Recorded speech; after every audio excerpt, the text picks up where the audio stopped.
Hiya, it's Sue from Waking the Mystic. Today I wanted to talk a little bit about some of the physical changes that happen or has happened to me during this, let's just call it awakening. What else can we call it? I noticed 4 years ago, my crown chakra started to open. I had no idea what was actually happening to me, but with that came huge energetic shifts that wanted to come through the body.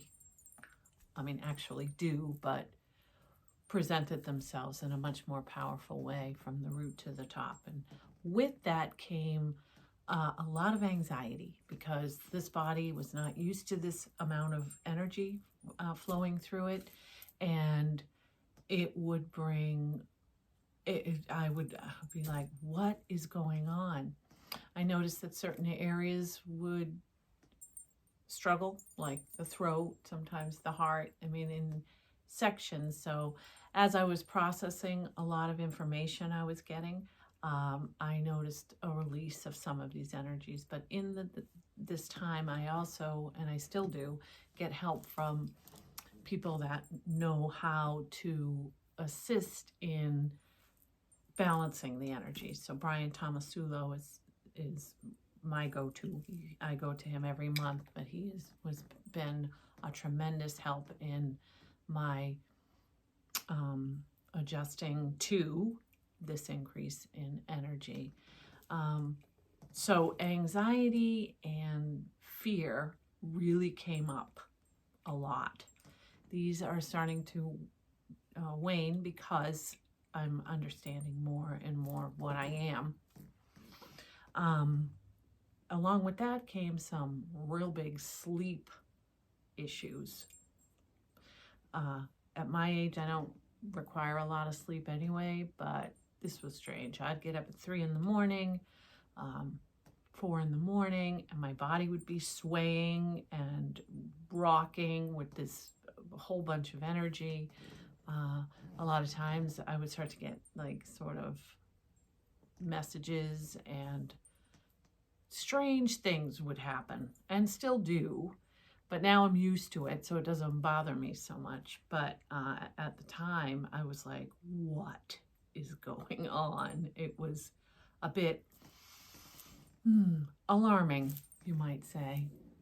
So with the shifts in the increase of energy flow, I had to change my diet.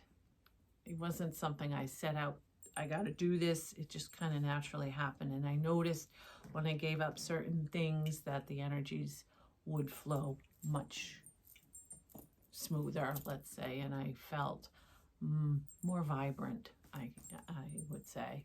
Some of the stuff, it's not good for us anyway, but I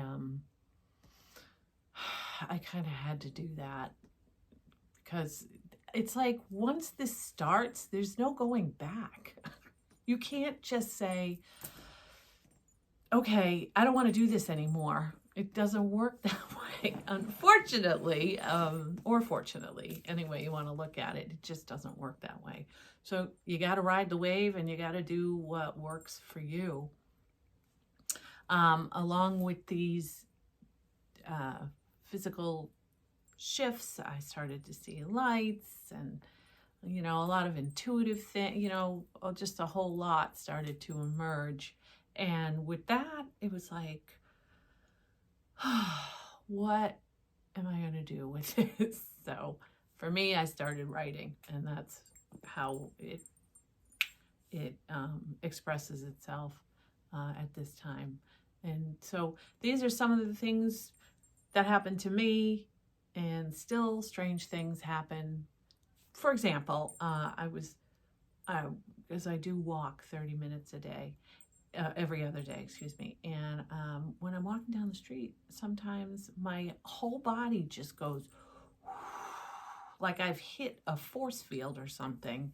And I know we're electromagnetic and we have our own force fields, but it's interesting to see how these more intense energy that comes through us is the earth also affects how we maneuver in the world. So It's quite interesting. One other thing is Qigong. I started to practice every other day because it helps to ground the energy for me. Some people do yoga, whatever it is, but physical activity, which I have never been very fond of, is essential now, because if I want to feel good, I've got to do some things that ground the energy and move the body to allow for all of this change to happen. So anyway, hope that was helpful. If you have something you'd like to share about what's happened to you, please let me know. Thanks. Talk to you soon.